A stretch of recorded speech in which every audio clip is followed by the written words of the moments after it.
विद्येचं माहेरघर, राज्याची सांस्कृतिक राजधानी अशी बिरुदं मिरवणाऱ्या पुण्यामध्ये गेल्या 15 दिवसांपासून 16 वयोवृद्धांच्या जीवाशी खेळ सुरू आहे। वृद्धाश्रमाच्या जागेच्या वादात 16 वयोवृद्धांना कडाक्याच्या थंडीत अक्षरशः उघड्यावर राहण्याची वेळ आली आहे। याला कारण ठरलंय दादासाहेब गायकवाड चालवत असलेला वृद्धाश्रम। जागेच्या मालकाने वृद्धाश्रमाचं भाडं वाढवलं।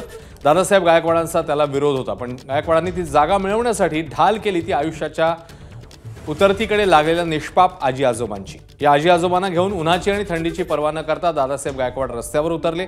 जागा परत मिळवण्यासाठी आंदोलन करत त्यांनी वृद्धांचा जीव पणाला लावला।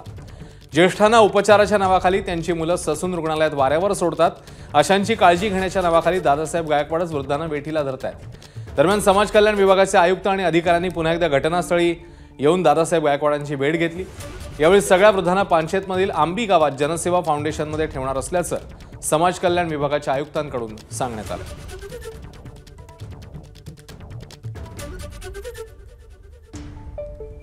तर या संदर्भातली बातमी एबीपी माझाने लावून धरलेली होती आणि त्यानंतर आता समाज कल्याण विभागाने पावलं टाकलेली आहेत आणि एबीपी माझाच्या बातमीची आता दखल घेण्यात आली। तुम्ही यांना अशा अवस्थेमध्ये वेटीस धरताय? नाही, वेटीस नाही काय अवस्था आहे? ही शासन याला वेटीस धरते, आम्ही वेटीस धरत नाहीये।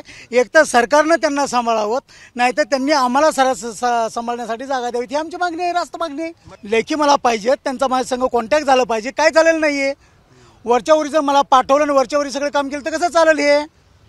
हे एकतर माझी मागणी आहे, एकतर महानगरपालिकेने यांचा सांभाळ करावा आणि कुठं सांभाळ करतात ते मला सांगावं, जेणेकरून मला त्या बिल्डिंगमध्ये त्या जागेमध्ये आजी आजोबांची सेवा करता येईल। जर महानगरपालिकेला, महाराष्ट्र शासनाला ते जमत नसेल, त्यांनी मला सांभाळायला द्यावं, म्हणून मी या जागेवरती परत आलेलो आहे। तर दादासाहेब गायकवाडांकडील 15 वृद्धांना पुन्हा एकदा वृद्धाश्रमात हलवण्यात आलं असलं तरी प्रकाश पुरोहित या ज्येष्ठ नागरिकाचा मात्र ठाव ठिकाणा लागू शकला नाहीये। पुरोहित यांच्या परिचितांकडून पोलीस आयुक्तांना तक्रार देण्यात आल्यावर पुंढवा पोलिसांना चौकशीचे आदेश देण्यात आले। पुण्याच्या कोथरूड भागात राहणारे प्रकाश पुरोहित यांना 23 सप्टेंबर 2024ला त्यांच्या नातेवाईकांनी ससून रुग्णालयात दाखल केलेलं, मात्र पुन्हा एकदा पुरोहित यांचे नातेवाईक ससूनकडे फिरकले नाहीयेत। त्यामुळे ससून प्रशासनाने पुरोहितांना 4 डिसेंबर 2024ला दादासाहेब गायकवाडकडे सोपवलेलं। या प्रकरणी चौकशीसाठी पोलिसांनी दादासाहेब गायकवाडला ताब्यात घेतलंय।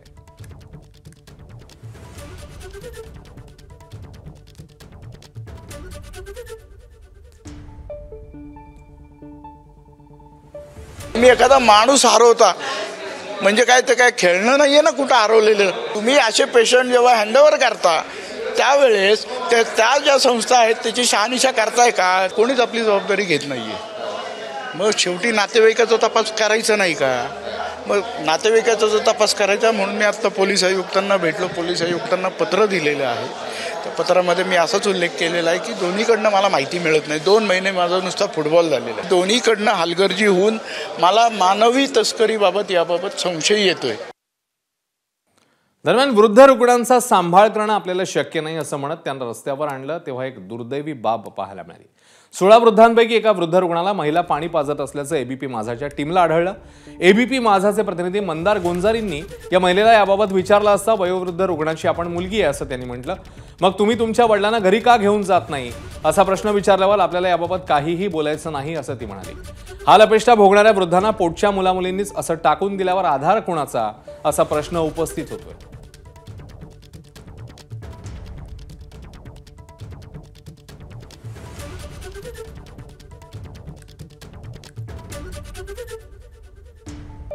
तर एबीपी माझाने वृद्धांची होणारी ही फरफट सर्वात आधी दाखवली। निराधार वृद्धांची हालअपेष्टा पाहून महाराष्ट्र हेलावून गेला। एबीपी माझाच्या बातमीची दखल घेत मग सामाजिक न्याय मंत्र्यांनी धर्मादाय आयुक्त दीपा मुंडेंना घटनास्थळी पाठवलं। त्यांनी वृद्धांसह आश्रम संचालकांची समजूत काढली आणि आश्वासन देऊन त्यांना पुन्हा एकदा आश्रमात रवाना केलं। त्यानंतर पुणे पोलिसांनी दादासाहेब गायकवाडांना चौकशीसाठी ताब्यात घेतलंय।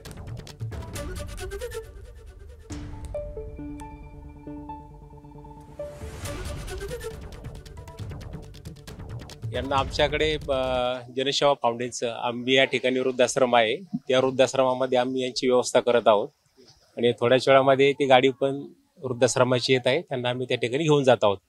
निवास व्यवस्था, त्यांची आरोग्य व्यवस्था आणि इतर सर्व सुश्रूषा त्या ठिकाणी केली जाणार आहे। दादासाहेब गायकवाड या आपण बघितलं की या सगळ्या लोकांना एका अर्थाने वेटीस धरून हे सगळं करतो आहे, तर त्याच्याशी काही बोलणं झालंय का की काही आपण आपल्या अधिकारामध्ये हे सगळं करता? नाही, त्यांच्याशी बोलणं झालं नाही आमचं, परंतु आमच्या समाज कल्याण आयुक्त मॅडम दीपा मुंडे मॅडम यांनी आम्हाला तशा सूचना दिलेल्या आहेत की आपण अतिशय चांगल्या ठिकाणी आपण त्यांचं समायोजन करत आहोत. दरम्यान वृद्धांचा हा आक्रोश महाराष्ट्रासमोर आणला तो आमचे प्रतिनिधी मंदार गोंजारींनी. पाहूया त्यांना तिथे नेमकं काय आढळलं. पुण्यातील वृद्ध रुग्णांचं वास्तव एबीपी माझाने समोर आणलं. त्यानंतर समाज कल्याण विभाग असेल, पोलीस असतील किंवा ससूनची यंत्रणा या जाग्या झाल्या आणि ज्या मुंडव्यातील जागेवरती हे सगळे वृद्ध होते तिथून त्यांना हलवण्यात येतंय. या ॲम्ब्युलन्समध्ये त्यांना बसवण्यात आलं. वृद्ध रुग्णांना उपचारांची गरज आहे, त्यांच्यावरती उपचार करण्यासाठी ससून रुग्णालयाचे डॉक्टर या ठिकाणी आलेले आहेत. दादासाहेब गायकवाड या व्यक्तीचं म्हणणं होतं की त्या व्यक्तीला मदत मिळत नाही आहे. समाज कल्याण विभागाच्या अधिकाऱ्यांनी मदत देण्याचं आश्वासन दिलं आहे आणि त्यानंतर पुन्हा हे सगळे जे वृद्ध आहेत ते त्यांच्या आधीच्या वृद्धाश्रमामध्ये हलवण्यात येत आहेत. पण एवढं सगळं झाल्यानंतरही जागेसाठी दादासाहेब गायकवाड मात्र हट्टाला पेटली होती. माझाच्या बातमीनंतर आजी आजोबांना राहण्यासाठी घर मिळालं खरं, पण दादासाहेब गायकवाडांना वृद्धांची काळजी नव्हती. त्यांचा उद्देश मात्र वेगळाच होता.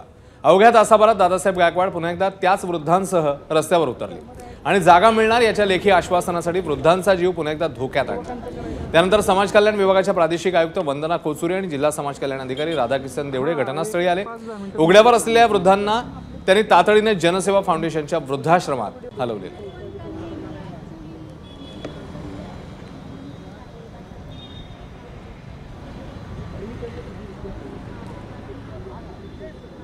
तुम्ही यांना अशा अवस्थेमध्ये वेटीस धरताय? नाही, वेटीस नाही. काय अवस्था आहे ते? ही शासन याला वेटीस धरते, आम्ही वेटीस धरत नाहीये.